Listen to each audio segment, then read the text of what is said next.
Yo, what is good, guys? I hope you all had a fantastic weekend as well as a fantastic trading week last week. I've been throwing some parties over the weekend, so really living that college life this year. But anyways, about the video, I did not make one yesterday because I really didn't have much to say. I couldn't really see anything solid. It really just would have been a video of me saying maybe this, maybe that. We could do this. This could happen. So um, probably just kind of a waste of a video. So I decided to wait until today to see what would play out. And what played out really switches around the whole picture of what I've been saying. You're going to see what I'm talking about, so I really do recommend watching this whole video through because in my last video, just look at the thumbnail, I was saying we're going to have a nasty drop, and that's what we got. We got a horrific drop. We made some pretty good money on that. It was tricky. I'm going to explain that, but anyways, we're just going to get right into the video. Make sure to show the video some love, give it a like and subscribe, and let's get into it. So, um, to start off, uh, we're just gonna do a thing left to right. Bitcoin, this is a little interesting. It's not really doing much. You have that Ethereum merger thing. I'm not really following that, but it didn't really do much. Kind of a buy the rumor, sell the news sort of thing. But even that, nothing really happened with the rumor, or not even the rumor was gonna happen.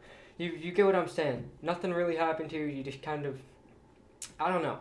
It's not really moving much. So it's just kind of in this consolidation phase. I'm not sure what it's doing, but it's testing that lower boundary that used to be support, got rejected, and it's trading right under 20,000. So really interesting. It's not doing much. There's not too much to say about it. So oil, this is interesting. I've been watching this pretty closely. We're getting daily divergences. Divergences on the higher time frames are very significant because they produce bigger reversals and bigger moves. So um, let me show you what I'm talking about. So on the daily chart, yeah. So you can see right here, or it's more on the MACD actually. You have the MACD making higher lows while the price has been going lower in the channel, which could be a bull flag. So you break out at the top of it and you um, really just make that big run. And I do think there is a lot of upside on oil. This trend line I'm not really sure is relevant, so I'm going to take that off. I forget why I had that there, but uh, whatever the setup is, I do think this thing could be setting up for a reversal. It's been trying to reverse actually for quite a while, but it just hasn't been able to make that big break. And I do think that could be coming soon. Uh, we're just going to have to keep watching it. We played that falling wedge earlier last month, I believe. We had that nice run here, and it had a very fast sell-off after getting rejected up here. But I, I, I think oil could be gearing up for a big move. I think it's just a matter of time. It's taking its time. So oil daily divergences. That's pretty significant. So oil is something to watch. You can make some decent money on a reversal. So the U.S. dollar. This is very interesting. Previously these past few weeks, months, I guess, it's been a very conflicting macro structure with SPY, the market to the US dollar. It's been very tricky, where the dollar looked ready to plummet, but the markets also looked ready to plummet. So it was really tricky and it's kind of clearing up. You're going to see what I'm talking about when I get to SPY. So stick through the whole thing. I promise you, you're going to find value in this. So the US dollar, you have those divergences on the weekly, which that is again higher time frames. This is very relevant. Weekly divergences, I believe, yeah, they're very clear on the RSI MACD, and not really so much, but it is there. The daily is where you really do see it. So on the MACD as well. So lower highs while the price has been going higher, and this thing looks ready to get annihilated. And actually, just from a glance, A, B, C, D, E, tricky to say, maybe rising wedge, but it would have to really do some big movement to, come down to the bottom, hit the top again, and then reversal, make that market bottom, which does make sense, but I think that it's not something you really need to be, just something to keep in the back of your mind. So, daily divergences, weekly divergences, I don't know what it wants to do, but what I say for SPY will correlate with this, just the inverse of it. So Apple, we've been looking for 162 for quite a while. You know, we got down to my targets around 2. I said, and especially when we were up here, if you were watching those videos, I said we are going to come down here. I explicitly said we're coming down here. We're going to fill this, that's what happened. And I said we're going to go to 162 before a sell-off. We got that sell-off, and the sell-off is very tricky. I'm really going to be explaining that whole concept to kind of what's happening on SPY, and it will correlate with everything else. So Tesla, this is extremely interesting. You had a nasty breakout out of this like pennant. It couldn't even test the top one more time. And then you bounced off this messy support, and now you're back inside of it. You broke out of this thing. So Tesla is really erratic, I would say. I'm not sure if it's like the investors of Tesla that really just make it so not necessarily unpredictable, but like wild. It's kind of hard to explain, but I think you understand what I'm saying. Tesla just kind of reverses whenever it wants to. So you had some nasty like bearish daily momentum coming in, and it kind of defied what I was thinking would happen. Tesla is not really something I try to expect for a whole move to play out, because a lot of the times she does stuff like this. So inverse head and shoulders is possible. That would take it higher, cup and handle. That would take it over what used to be over 1,000. Now I'm not sure what that is. Actually, I'll just measure that quick from the neckline to the bottom of the cup to where that breakout happened. So over 400.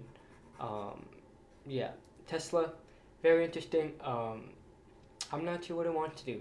If it makes that higher high, it's going to have a divergence, because there's a lot, there would be divergences. So maybe some more upside on Tesla, but I think overall it might have a little ways to go down. So I'm just going to try and speed through this because I want to get to SPY. There's a lot of big things, a lot of money to be made there. So I'm just going to keep it simple and kind of explain what's been happening. Biotech, we haven't really touched this. It's not really in a very clear structure right now, just from a glance, maybe on this support right here. So something could be happening with this. I think give it 2 days, see what it wants to do with that line.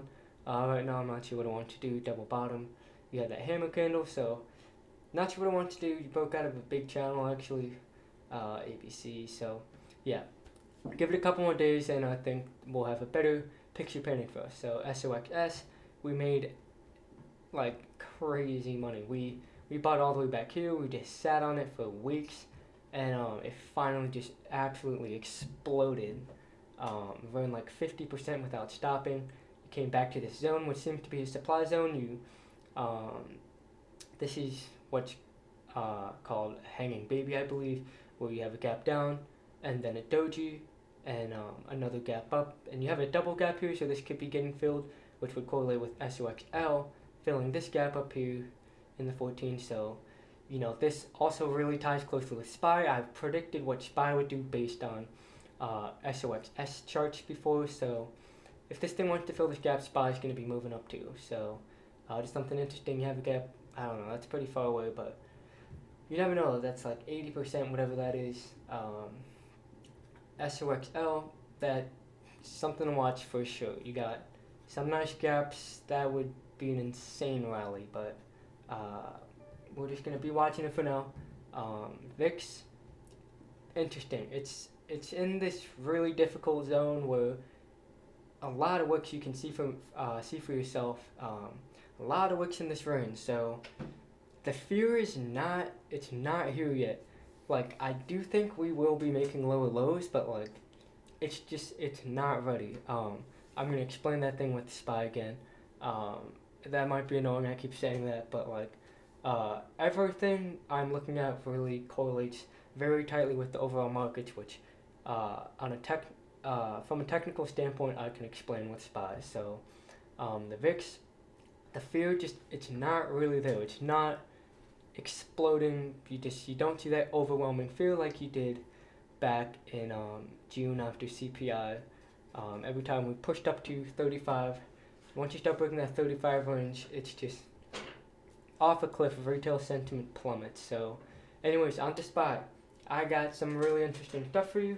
So I kind of want to just like recoup everything that's been happening. So if you're in the Discord, I'm always in the Discord. If I'm not in here, I'm in the Discord. So make sure to join the Discord if you want to make some money. Not financial advice, but I really can guarantee gains with my Elliott wave theory and just everything else I use. So if you want to learn how to do that stuff, join the Discord. That will be in the description, and I really do recommend joining that. See for yourself. So I'm just gonna start from back here. Even in my videos, especially in the Discord, we went long at 390, maybe under 390. 396, 390. We just sat on it. We bought more. Did we get calls? If you're in the Discord, you definitely would remember. But I think we did get calls. We wrote it up all the way, and we got puts here. We got puts on. So this was Tuesday. CPI. So Tuesday. Monday we got puts for the 404 puts, expiring like that week. I think those went from $2.40 to $11.22. So that was absolutely insane. A lot of people made a lot of money. But we started getting those calls right before CPI got that big drop, and this was where it got very tricky. So I think it's worthwhile explaining this. It's not me telling you what I expect, but explaining what happened, because this really threw me off. But so what happened here, my overall target, I was in the Discord, me and a lot of other people were talking about how we wanted to get puts at the 380 strike in mid-October when we got to 415 to 420. So what I was hoping would happen would be, it was something like we were going to stop at 410. So 410, we were going to retrace to 400 before going to 420. And that's where we get 380 puts and ride it all the way down to 350. Now that's not what happened. You had a continued move. You had that gap up, and that's where we got puts again. We tried it on that Friday, and then we got it on Monday, average down. But what happened in futures is where, if you use Elliott wave theory, this probably threw a lot of people off. So overnight, you had this huge move into that target on ES. That target was like 4150 to 4200, and you did that in futures. The next day you plummeted, and you got that move that I wasn't expecting yet. So this was a very tricky, just kind of a development, and now it's starting to clear up because we could get an insane reversal, and you're going to see what I'm talking about, the pattern that's going to produce that. So to explain what we've been doing in the Discord, we shorted here, and then I closed those puts here for a couple 100%. I missed this whole move, but I did get into SQQQ. I wrote that down to 390, and just under 390 we gapped down, and then we went long this morning. Those calls are already up 40%, even though they're like 2 weeks out. So that was crazy. I was not expecting those calls to move that quickly this soon, but they already are, so I'm not complaining. But anyways, what is happening here? We are in a gigantic falling wedge. The last time we had this setup was here, right before this insane rally. This was May. And why is this similar? So first off, the structure is similar, which I'm just going to put a rectangle so you can see what I'm talking about. But these divergences, this is the last time we had this set up. So onto the 2 hour, what do you have here? On the MACD, let me bring this up quick. Give me a second here. So first off, actually, I'm just going to show you the RSI. It's now cooperating with me. So, okay, so higher lows on the RSI while we made these. Lower lows on SPY. And then, oh, that's why. Okay, so on the MACD, same thing. Higher lows with those lower lows on SPY. So these are gigantic divergences. And when was, before I go to the 4-hour, when was the last time this has happened? Take a look for yourself. I'm going to kind of space this out so you can see it. Last divergence we had was really in May. There was no divergence here. You had this divergence which produced that top here, but this was the last time you had this setup, and it produced an insane rally where it went to a higher high, and this threw off a lot of people. That's what could be happening right now. You could be moving all the way back up to 420 and higher. You got a gap at 427, right? Now that is crazy. I would be blown away, but it's in the cards. This was a very complex development. Where it looked like 5 waves down. Where my next target was 373, 374s, which you can see right here. But this could have been like an expanded ABC, which I'm not going to explain all of that. I don't want to overcomplicate it right now, but you did not hit this target on SPY, but you did hit it on ES. So, and you're going to see how like quick of a reversal it was from when it hit the target. So, I might be like talking a lot, but I promise you it's worth sticking through so you can see what I'm really thinking here. But you line it up right, and give me a second here. So as you can see, you got right on that target. It's very really just very close down to the dot, but you hit it and you got a crazy rally, as you can see here. So I really do think there's a chance that we could be breaking out of this wedge. So to clarify what I'm really saying here, I guess I haven't really told you what I'm explaining. You're in a wedge. This is a gigantic wedge. The last wedge we played, you can go look at my thumbnails, it was like 2 months ago. This was the last wedge we played. However this was drawn, I don't know, something like this. Actually, no, I do it from this top. So what happened, you got like 50 point, 60 point rally. We went long on this day, 360. I bought in the 360, so I went all the way up to around 400, and then you can go watch my videos, my whole thought process. But regardless, right now, it's the same setup. It's a smaller wedge, but it has the same, just I guess, structure as this area, where you compare the divergences, everything that happened. It's the same. I don't think it's a good time to be bearish. It's just puts are expensive. That's why I wasn't getting puts after this drop. It didn't make sense. I was thinking we'd bounce from 400 and we would get a relief rally before going lower. That didn't happen. So this was a very complex price development that threw off a lot of people. I can guarantee you a lot of people are looking for those new lows, which is possible. So right now it is looking very bullish, but there is one reason why we may not manage to break back up to the upside, and that has to do with Elliott wave theory. So what needs to happen right now? So I'm going to break this down more simply. So bullish scenario, you break out of this wedge. You have your A, B, C, D, E. You get your reversal, you break out to the upside. But in order to defy the bearish scenario, which would be the low 300s, what needs to happen is, I believe it is, yes, this area. So give me a second, I want to confirm this is right. So this was, yeah, so this is right. So you have wave 4, I'm not going to try and draw this and explain it out, but this would have been wave 4 before you get your 5th and final wave before a big bounce. Wave 4, if this is wave 4, you cannot go past the 50%. So you're hitting that in after hours right now, actually. But if you break it, it's not wave 4. And that would result in further upside, which I do think is happening. It's kind of scary, but you've been filling all these gaps that we've been watching for a while. And now you have gaps to the upside. You have one that isn't completely filled yet. It filled in extended hours, but doesn't really count. You have this gap. You have a very slightly unfinished gap right here, gap at 427. So there's a lot of upside here. Divergences all over the place.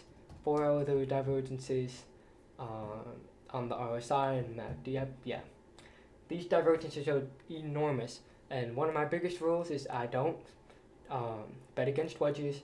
Divergences, I love trading these things. They really do produce enormous reversals. And if you tie it with Elliott wave theory, you can give yourself those targets. That's how we played. SOXS, I said I have a minimum price target of 54 when we were in the low 30s. We went to 54, and that's when we fell. So how do you measure your targets? Take your fib from the top of the wedge to the bottom, and the minimum is the 0.382. So the minimum is 401 right now. You could be moving up to that, and a high probability area is the golden pocket, and you could be moving up into up to the 0.786, which fills this gap. It lines up pretty well. So I don't want to be a bear here. I don't want to chase. Puts are expensive. We've already dropped a lot.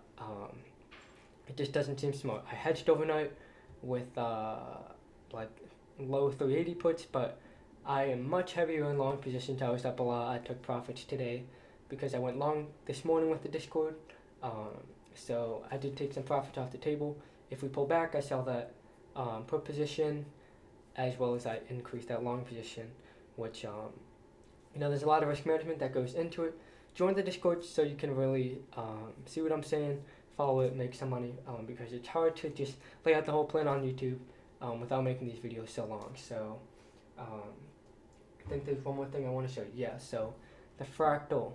This is something we've been following for this is the last thing I'm going to show you, but this is something we've been following for 2 months now, I believe.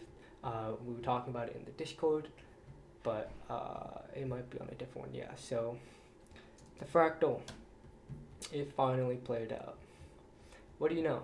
I pointed out this fractal when we were up here. I said we would be coming down to this green line because the structures are the same. Let me take this off and you can see the similarities. Same structure here. You have that gap up here, and we turn it down to this green line, which aligns with these two touch points here. So you can go back to my previous videos where I explained that, but that finally finished, that finally played out. So I'm not sure what I want to do right now, but for now, we're just going to see how this week goes. We got a crazy week, a lot of catalyst. Maybe I'll try and upload a video this week because if we get some insane moves, kind of shifts the whole market direction. Something interesting happens, I will probably upload a video. But for now, I think I've told you really what's going through my head. If you don't understand it, leave a comment, and I can get to you through that. But the best way would be to join the Discord. That's where I am when I'm not on YouTube. So I think that's where I'm going to leave this video. There's not too much else to say. We're just going to have to see how the week goes. So if you watch this whole thing through, show it some love. Give it a like and subscribe. And peace out, guys.